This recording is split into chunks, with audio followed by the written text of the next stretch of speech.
Hi, I'm Jeff Gonzalez, president of Trident Concepts, and I'm here with Brownells Daily Defense, and we're actually going to be talking about a question posed by one of our subscribers. And the question is, I'm interested in taking training. Now what? Great question. So let's talk a little bit about some of the things that you might want to be considering. Probably the first and foremost thing is safety. As a new shooter, there has to be a recognition that you really don't know all the things that you should know as a competent firearms handler.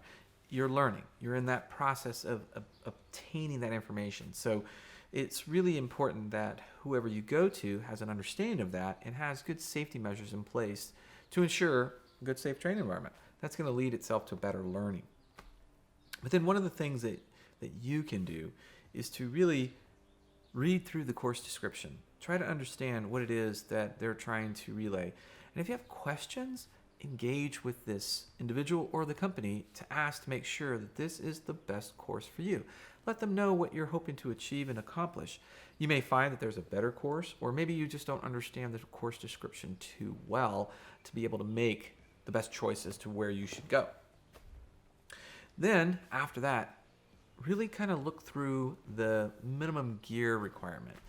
Now, sometimes this can be a barrier to entry. For instance, if you don't own a firearm, it's kind of hard to go out and take firearms training. But you never know if the firearms instructor or the training company can offer rentals that allows you to circumvent the purchase in the beginning. And that way you can kind of try before you buy, figure out if this is something that you really want to explore. One of the other things has to do with note-taking, and we all learn differently. There's all different styles of learning, and one style is by writing notes. So I encourage students to write notes.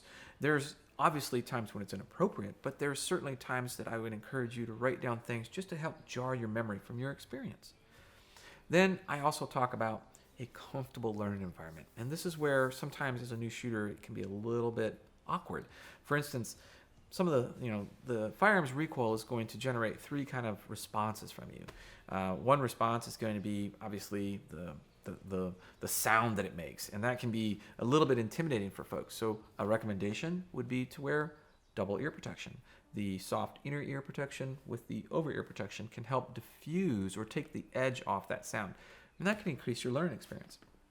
Other things that you can do are to really understand how to hold the gun. I have found that when a shooter's greatest aversion is worrying that the gun is going to fly out of their hands, and if you can be taught how to properly hold the gun, that greatly reduces it. Most of the time, the third factor is the flash generated from the firearm.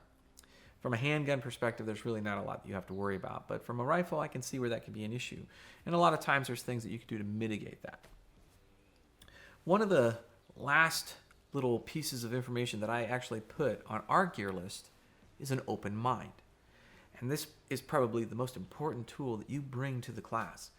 If you have this open mind, number one, you're going to do a much better job from a learning perspective. You're going to be taking in all this information, and you're not going to be, and I'm not saying not to question the information, but when you have this open mind, you are more likely to hear the message, and then you can formulate questions after the fact. But for me, one of the other things that I really try to emphasize is to have fun, to try and make it an enjoyable experience. Get to know your fellow classmates, get to know your instructor, ask questions about where did they come from, what led them to their decision, because what you're going to find is a lot of commonality.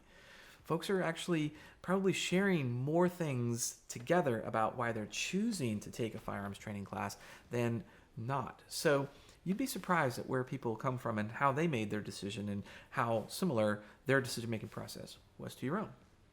So if you have any other questions or any other potential subjects, video subjects, please feel free to post them down below. Until then, I'm Jeff Gonzalez. Take care and stay safe.